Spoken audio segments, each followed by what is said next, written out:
everyone, welcome back to my channel Economics Classes, channel where I do teach economics. Today I'll be teaching class 9 chapter 2 People as a Resource. Before starting the class, brief introduction about me. I'm Sunidhi Arya. I have done graduation in economics from Prodimel College DU and right now I'm pursuing masters in economics. So before starting the class, I would like to give you a brief overview what all we are going to study in this class. As you all know, I have already covered the important topic of chapter 2, that is what are the qualities of a population that makes them an assets rather than a liability, and what all we can do to convert our growing population into the productive assets of the country. To be studying economic activities. First, we'll see what is the definition of economic activities. Second, example, how economic activities is being segregated into different sectors. Then I will prove this with an example. And at the last, we will see that how this economic activities is divided between men and women in the family and overall in the society. So let's start with the definition. What is economic activity? Economic activity is basically made up of four important pillars. First one is making, second one is providing, third one is purchasing, and fourth one is selling. Fourth one is selling. See, economic activities is made up of these four activities. If either we are making a good or services, for example, I'm a farmer. So I'm producing a crop. So I'm making a crop. Either I do make a crop or I am providing a crop. I'm purchasing a crop and I'm selling a crop. Any of these four activities, when we do even single of these activity, is known as the economic activity. Okay. For example, let's say there is a manufacturing company. This is a manufacturing company. This is producing salt. We all do require salt. Salt is the basic necessity, necessary consumption. This company is making salt. When it is making salt, it is indulging in one kind of activities. Once salt is manufactured in an industry, then from the industry, it will go to the wholesaler. Now, wholesaler will provide it to the retailer. Retailer will sell it into the market, or we can say final consumer. As we see, even in the production of single commodity, we are producing just a salt. So from producing the salt to reaching it to the market of final consumer, we are performing all the economic activities. We are first making it, then we are providing it at a large level, then retailer is purchasing it, and after purchasing, retailer is selling it. So economic activity is combination of all the activities which are required from generating a product to the final selling and final reaching of the product to the consumer. Now we need to understand how economic activities is segregated into the different sectors. Primarily, economic activity is divided into three main sectors. We can divide it like this. First and most important sector is primary, then secondary, then tertiary. Now first we study in the detail about primary sector. What is primary sector? Any commodity which includes extracting or harvesting products from the earth. Any commodity which includes extracting or harvesting products from the earth, such as raw materials or basic food, it is known as the primary sector. Some example of primary sector includes agriculture, earth to produce the farm. Second one is mining. Third one is fishery. Fourth one is forestry. Pisciculture. Pisciculture includes all the rearing of the animal. Fishery is the part of the pisciculture. So we can see once we have earth, or we are harvesting. Harvesting matlab कटाई करना. Harvesting is a season in the agricultural season. When we plant a crop and once it is matured, we harvest it. So when we are either extracting or we are harvesting the product from the earth, be it the raw material, be it the final product, it is known as the primary sector. Now we'll be dealing about the secondary sector. In the secondary sector, main role is performed by the manufacturing industries.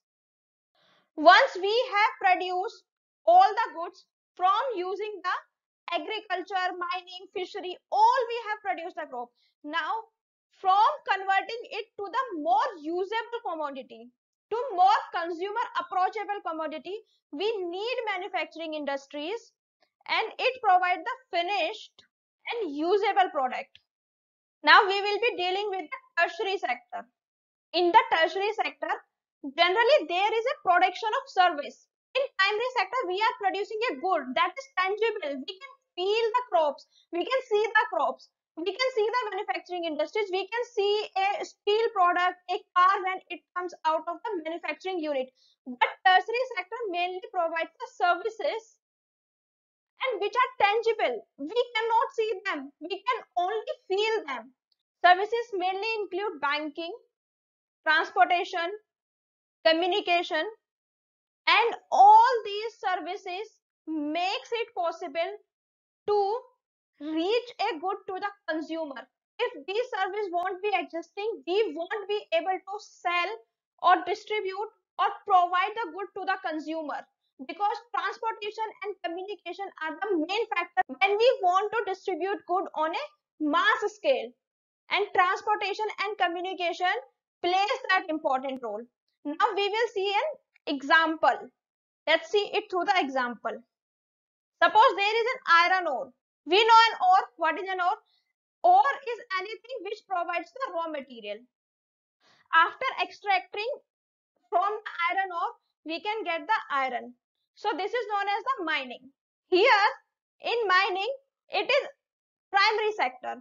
But once we have produced iron from the iron ore, we will send iron to the manufacturing industries, and this iron will produce some commodity. Let's say car is being produced using this iron. Now it has become secondary product. Why it is a secondary product?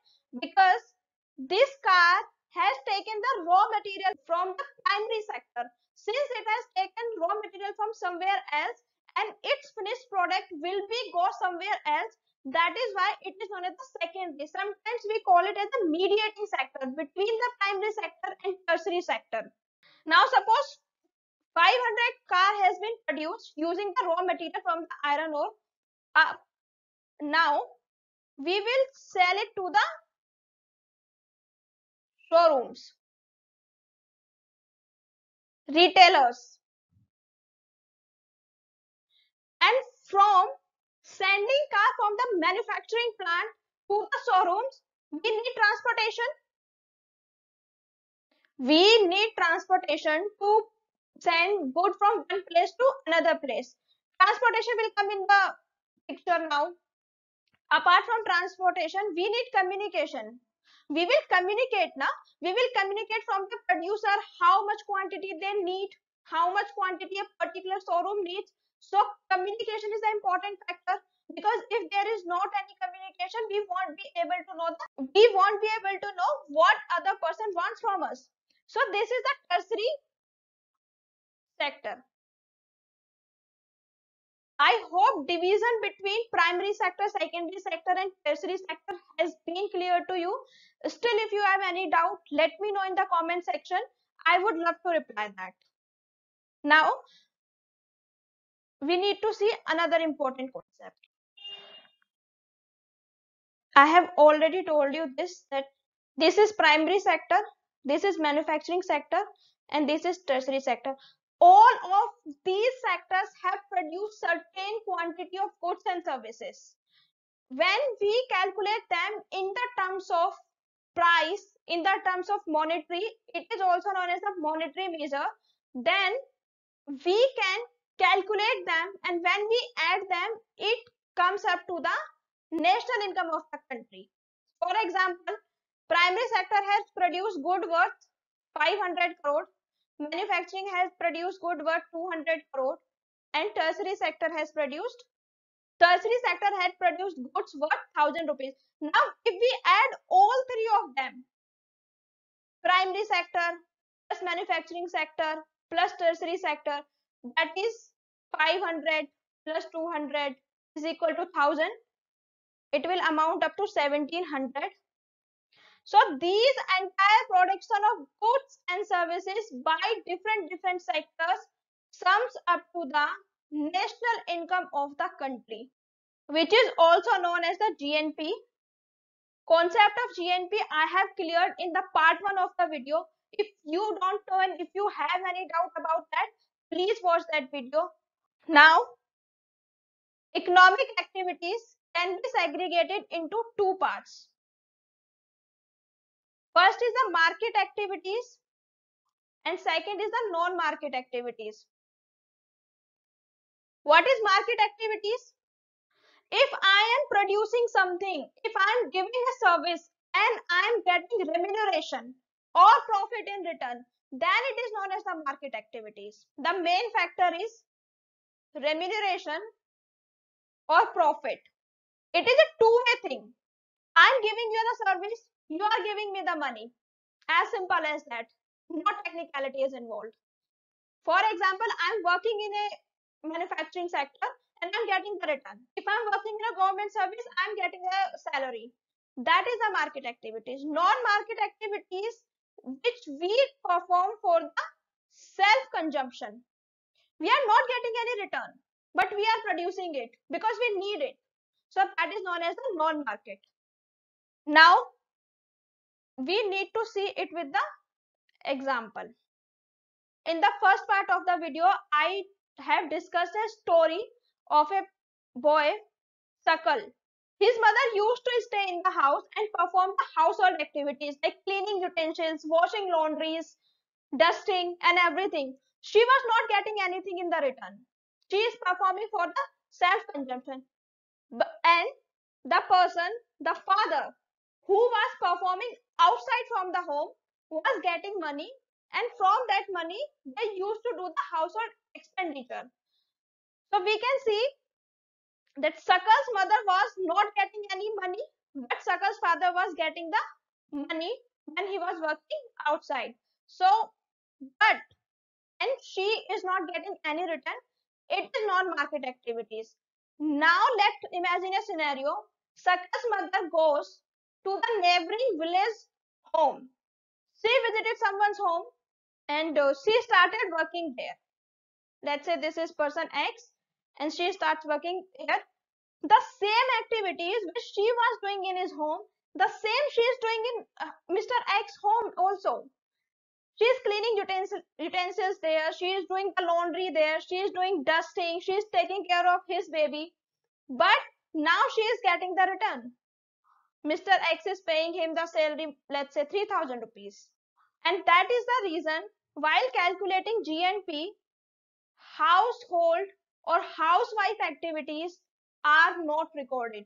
Now, we will try to understand how economic activity is segregated between men and women in the family due to historical and cultural reason. Because in the history and in the Indian culture, there was such a culture that men used to go out for the hunting and women used to stay behind and they used to perform household activities and men used to go on the hunting and they used to arrange the meals for the family. So this process is going on from generation to generation. Even now, mostly men do work outside the family, but women do stay in the family and they perform the household activities. They do take care of a baby, rearing and caring. So due to historical and cultural reason, but there are some factors like I have told you that due to some problems or emergencies, women start working outside the family. That, for example, Vilas' mother, I have discussed the story in the part 1. Vilas' mother, Geeta, she started working because she lost his husband and to sustain she had to work. Now since she is coming out to the market and she is performing the functions as a man, so she is getting return. She is getting return our wages. But when we talk about the women job, we see that women are paid less comparatively to the men. And why they are paid less? Wages depends on two factors. First is education, second is skill. Firstly, there is a huge difference between the education of a male and female. Generally, a male is highly educated comparative to the women, and women have less skill set than the men. That is why they are paid less. Secondly, they do work in the area where there is no job security. Mostly women do work at the daily wage laborer, agricultural farm laborers, or mostly as a maid in the middle class houses. So there is no social security scheme, there is no maternity benefits, no child care leave available to them. So they do work on a very less basis, work in the atmosphere where there is no legal protection available to them. No job security, as I have told you, since they are doing work on the discretion of the owner of the house, there is no job security. Owner of the house can fire them anytime he or she wants to. No legal backup. Why there is no legal backup available? Because they are not working in the organized sector. Irregular and low income. Women mostly work in the area where there is an irregular income. Suppose in agriculture, when harvest season will come in, the large farmer will invite all the women from the neighborhood village and will give them the wages. But this is not regular income. This is irregular income. Even after getting work for the some months, they do get wages very low. Sometimes 40 rupees per day, 60 rupees per day. But now women are entering into the organized sector as well. And in which sector they are dominating? Teaching and medicines. Mostly teachers are female, mostly nurses are female. And as the time are passing, women are entering into the administrative services as well. They are entering into the more technical jobs. So time is changing. It is not about whether women are working or not, whether the time is changing or not. For sure, time is changing. Women are entering into the organized sector. But when we talk about the proportion is very less. Even today, only 23% of the women work in our economy. So you can say that is even less than 1 by 4th of the total people who are working in the economy. So women are coming into the services, but proportion is very low. We need to uplift this so that our country can get proper development. That's it for today's video. In the next video, I'll be discussing about quality of population. What is the quality of population which makes them an asset and how we can increase those qualities. If you have any doubt in this lecture, please let me know in the comment section. If you are liking the video, like the video, share it with your friends, subscribe to the channel, and after subscribing, make sure to hit the notification bell so that whenever I upload the next part of this video, you get an instant notification to that. Thank you so much.